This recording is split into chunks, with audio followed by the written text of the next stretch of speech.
Olá pessoal, bem-vindos ao Boas Opções.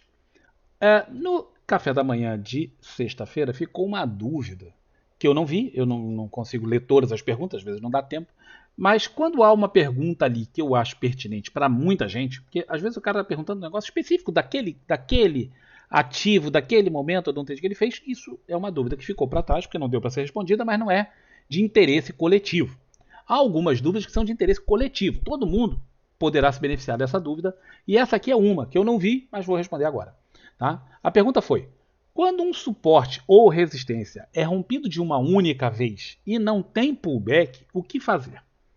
Essa pergunta, desculpem, essa pergunta é pertinente em relação ao que hoje nós estávamos, hoje não, nunca, na sexta-feira, dia 26, a gente estava vendo em relação ao Itaú, o YouTube fez um rompimento, e eu vou mostrar para vocês, e depois voltou. E eu falei sobre isso, quem tiver interesse em ver, veja, o Café da Manhã do dia 26 de maio de 2023 tem essa pergunta lá. E se você não precisa nem ver tudo, só você entrar e clicar na descrição do vídeo que tem para você pular direto para o assunto. Meus livros estão aqui à venda, clubedeautores.com.br. Quem quiser e puder ajudar, fique à vontade comprando conhecimento e ajudando o canal ao mesmo tempo. Bom, aqui tem o exemplo tal do YouTube. Nós falamos sobre isso aqui pelo seguinte. Alguém perguntou de YouTube, e aí a pessoa fez uma pergunta específica dela. Mas só que aqui tem o tal exemplo. Observa que essa é uma região de resistência. Aqui, ó. O YouTube veio com força, rompeu isso, subiu, voltou, testou a região de suporte e disparou para subir. Hoje não está indo bem, tá? Sexta-feira geralmente é um dia meio complicado. Matematicamente é interessante. Quando você olha as estatísticas de sexta-feira, ela não é especificamente um dia péssimo. Ela é um dia de maior volatilidade, mas não especificamente um dia péssimo. Mas a percepção de todo mundo que fica é que é um dia muito ruim. Tá? Mas não é verdade. Não é verdade. Quando você estuda, não é verdade. Mas é difícil superar essa perspectiva que a gente tem de tanto ver as sextas-feiras serem dias negativos. Mas é um dia muito comum de realização. Então, a pessoa falou assim: bom, e aí? E se isso aqui não acontece? Só rompe e vai embora? Dá jogo? Bom, primeiro você tem que entender que isso aqui acontece em mais ou menos 2/3 das vezes. Rompe e volta para testar. Isso aqui ocorre em mais ou menos 2/3 das vezes. O que quer dizer que em 1/3 das vezes não acontece. E aí rompe e vai embora direto. E aí nessa hora você fica chupando o dedo, porque você fica muito chateado de ter visto o rompimento, estava esperando o rompimento, viu o rompimento e não aproveitou, porque não aconteceu o pullback. Tá?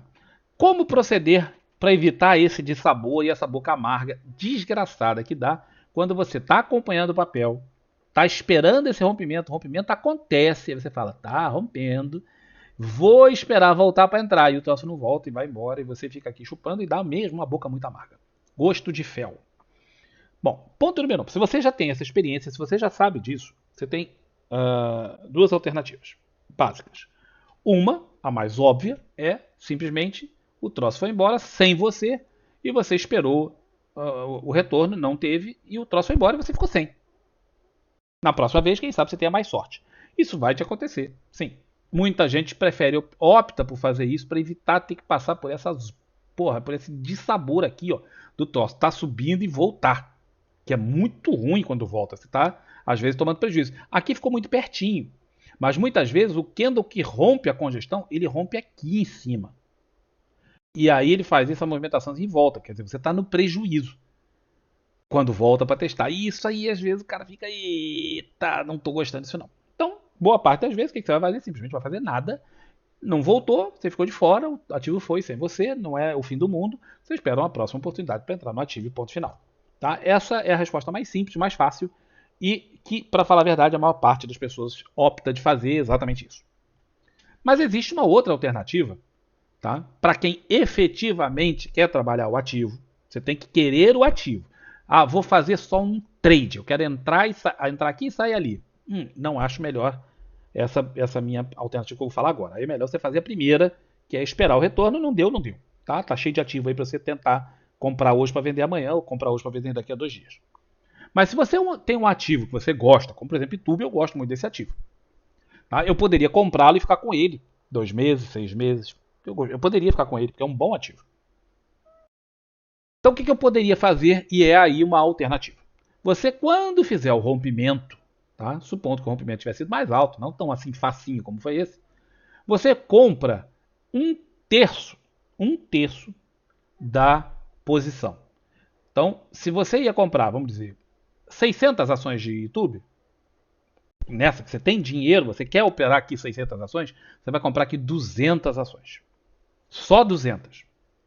O ativo vai subir e se ele não fizer o recuo, você está subindo com ele com 200 ações. Mas você queria 600. Você fala, bom, é melhor ganhar alguma coisa do que não ganhar nada. Tenha sempre isso em mente. É melhor ganhar pouco do que não ganhar nada. É melhor arriscar pouco do que não arriscar nada. Rompimentos de congestão falham em cerca de 70% das vezes. Então, isso aqui tende a falhar em 70% das vezes, como foi aqui, tá? Então, o rompimento tende a falhar em 70% das vezes.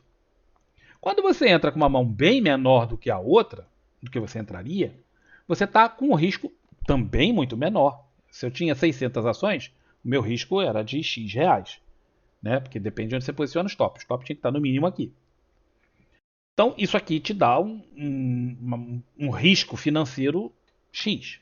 Se eu estou com 200 ações, eu tenho um risco financeiro muito menor. O stop está no mesmo lugar, mas o risco financeiro é um terço, né? É bem menor. Então você compra só 200, no caso, um terço, né, do que você queria comprar.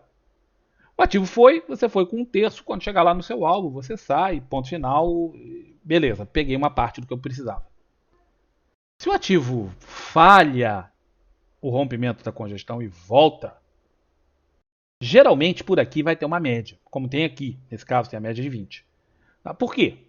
Porque quando o ativo faz um movimento para romper a congestão, essa média tende a acompanhá-lo. Por isso que as médias aqui no meio da congestão, elas ficam muito confusas e não são úteis. Em meio de congestão, as médias não nos ajudam, pelo contrário, elas nos atrapalham.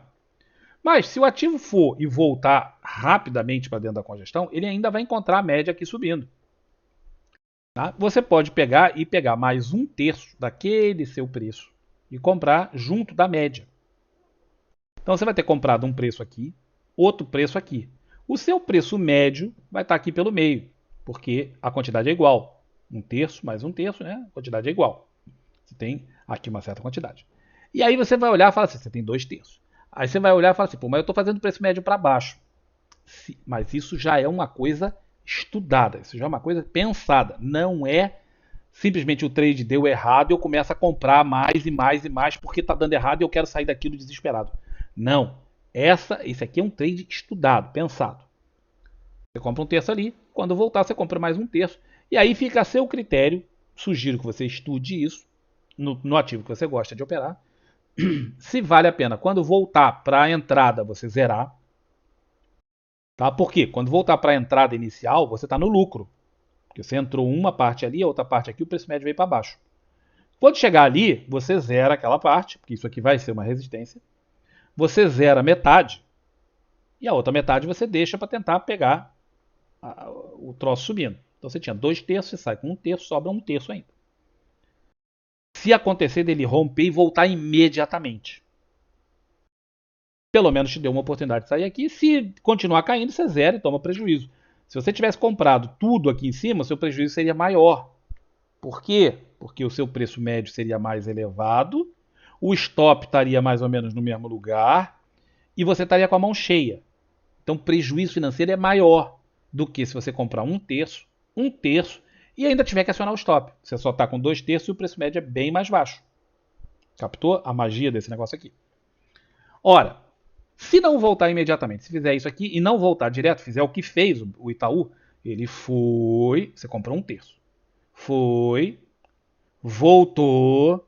Quando volta, as pessoas esperam o sinal da compra. O sinal da compra, ele voltou, fez isso, não deu compra, fez isso, não deu compra. Deu compra onde? Deu compra aqui. Você não tinha como comprar no fechamento disso, porque não tinha o sinal ainda. A sua compra vai ser no máximo na abertura do dia seguinte. Portanto, fica parecendo que você comprou aqui super bem, mas não, você não comprou super bem, você comprou lá. Um preço acima da que você tinha comprado. Captou? Então, isso aqui é muito comum, dar esse gap e tal, fazer essas coisas todas. Observando que aqui o preço ainda está mais juntinho do que era a resistência. Ele podia ter sido aqui em cima. Vamos supor que o preço tivesse feito isso e rompido aqui no 88. Quando você comprasse, você ia comprar, basicamente, nesse caso aqui, no mesmo preço. Se você comprar aqui, ó, não quando dá o sinal da compra, mas quando encosta no suporte de novo, porque agora virou suporte. Saiu de ser resistência e virou suporte. Se você comprar aqui, você vai sempre comprar mais barato do que você comprou ali. Certo? Por quê? Porque o preço de fechamento necessariamente está acima do suporte. Então, sempre que você comprar quando volta e encosta, você está comprando mais barato. Então, você pagou, vamos dizer aqui no caso, 27 lá e aqui 26,33, você estaria pagando 26,33 mais 27, vamos dizer que fosse 27 redondo, dividido por 2. Beleza, então seu preço médio acabaria ficando aqui no meio, 26,66. Porque você comprou um terço ali e um terço aqui. Por que eu só compro um terço aqui? Porque isso pode voltar para dentro da congestão. Isso pode ser uma falha, novamente, do rompimento. E aí você ainda tem mais um terço, se você quiser fazer isso, para tentar pegar, se a média não tivesse tão justinha, poderia estar vindo por aqui ainda, você ainda tinha essa outra oportunidade para fazer o trade aqui.